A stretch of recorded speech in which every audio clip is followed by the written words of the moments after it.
सभा, मैं इस समय मौजूद हूँ और ये टांडा ग्राम सभा है। टांडा ग्राम सभा में नुक्कड़ सभा करने आ रहे रघुराज प्रताप सिंह उर्फ राजा भैया और उनके साथ क्षेत्रीय विधायक लगातार 2 बार से यहाँ से विधायक चुने गए हैं और तीसरी बार मैदान में हैं। और इस बार थोड़ा सा अंतर है क्योंकि हर बार समाजवादी पार्टी का समर्थन भी रहता था और समाजवादी पार्टी के साथ चुनाव लड़ते थे।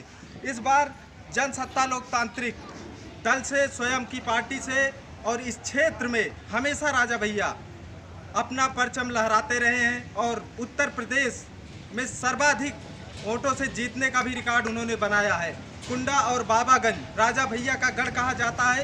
उत्तर प्रदेश की इस बार वीवीआईपी सीटों में से एक है क्योंकि इस बार स्वयं अकेले मैदान में उतरे हैं और ये टांडा ग्राम सभा है जहां नुक्कड़ सभा करेंगे और यहाँ महिलाएं आई हुई हैं। कैमरामैन से बोलूँगा कि दिखाइए, ये महिलाएं आई हुई हैं राजा भैया के विचारों को सुनने के लिए और हमारे साथ कुछ मौजूद हैं लोग से बात करना चाहूँगा। आपको क्या नाम?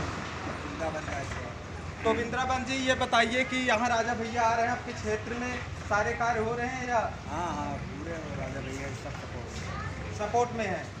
काम से या वैसे? नहीं, काम से भी है, वैसे भी है, दोनों से। अच्छा, काम हो रहा है। आपका नाम क्या है?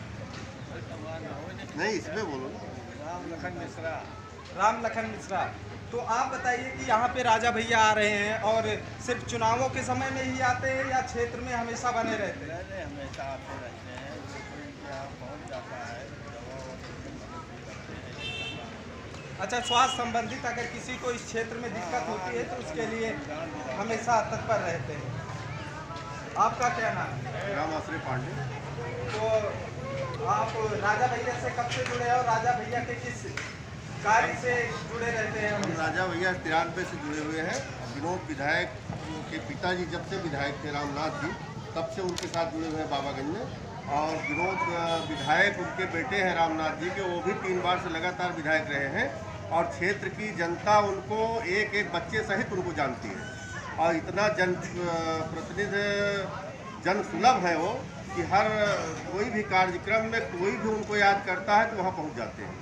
तो इस बार समाजवादी पार्टी अपना उम्मीदवार उतार रही है तो उससे कोई फर्क पड़ेगा? नहीं, वो सब हवा में उड़ जाएंगे, कोई दिक्कत नहीं है। विनोद विधायक के अलावा जो भी विधायक यहाँ आए हैं सब बाहरी हैं, उनका कोई अस्तित्व नहीं है, सब अस्तित्व विहीन है।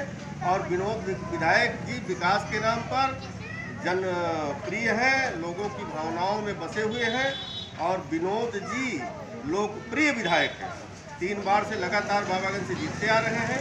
हम लोग बराबर उनके साथ हैं, जनता उनके साथ है और जो भी काम कहा जाता है वो पूरा सा सम्मान सहित करते हैं और सबके यहाँ पहुँचते हैं।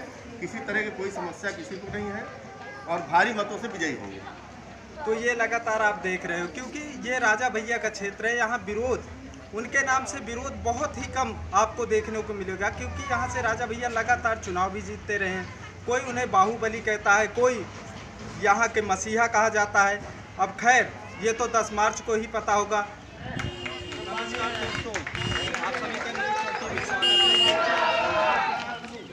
राजा भैया का स्वागत करने के लिए तो जमे हुए हैं। आपको बता दूं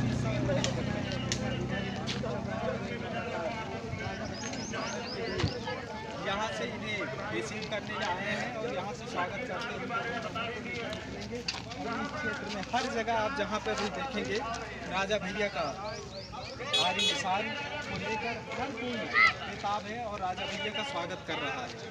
आपको बता दें कि राजा भैया यहाँ से हमेशा निर्दलीय और विनोद सरोज जो यहाँ से विधायक हैं वो लगातार निर्दलीय रहे हैं और इस बार समाजवादी पार्टी का समर्थन भी था। इस बार राजा भैया अकेले मैदान में हैं और जनसत्ता दल का जो है गठन किए हुए हैं। उनके प्रशंसक हैं जो हमेशा हर बार की तरह इस बार भी राजा भैया का स्वागत करने के लिए तैयार हैं। आइए उनसे जानते हैं राजा भैया के लिए कितना स्नेह और कितना प्यार है। आपका क्या नाम है? तो राजा भैया का किस तरह से स्वागत किया जा रहा है इस बार? राजा भैया हमारे परिचय तो राजा भैया हमारे घर के मुखिया हैं। कोई वो नहीं है कि राजा भैया पहली बार नहीं आ रहे हैं। और राजा भैया का स्वागत कैसे हो रहा है आप खुद ही देख लीजिए।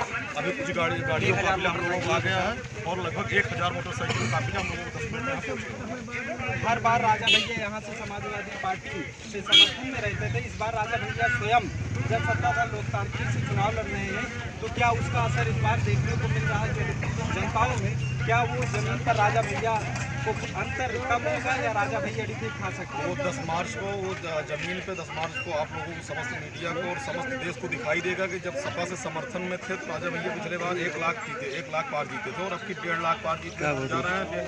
और रही बात सपा समर्थन की, तो सपा को जरूरत थी राजा भैया की, ना कि राजा भैया को जरूरत थी सपा और की। इसके लिए प्रूफ मैं आपको बताना चाहूँगा कि समी अहमद समाजवादी पार्टी से चुंडा से चुनाव लड़ चुके हैं। ये पहली बार नहीं है कि समाजवादी पार्टी ने माननीय राजा भैया के खिलाफ प्रत्याशी उतारा है, और इस बार ये घर की पार्टी है और घर के मान सम्मान के लिए क्षेत्र का एक एक बच्चा राजा भैया बन के चुनाव के मैदान में खड़ा हुआ है, और 1.5 लाख वोटों से हम लोग उनको जिता करके राजा भैया जिंदाबाद। ये जनता जो कि बाबागंज और कुंडा में अक्सर देखा जाता है कि राजा भैया को चाहने वाले लोग रहते हैं।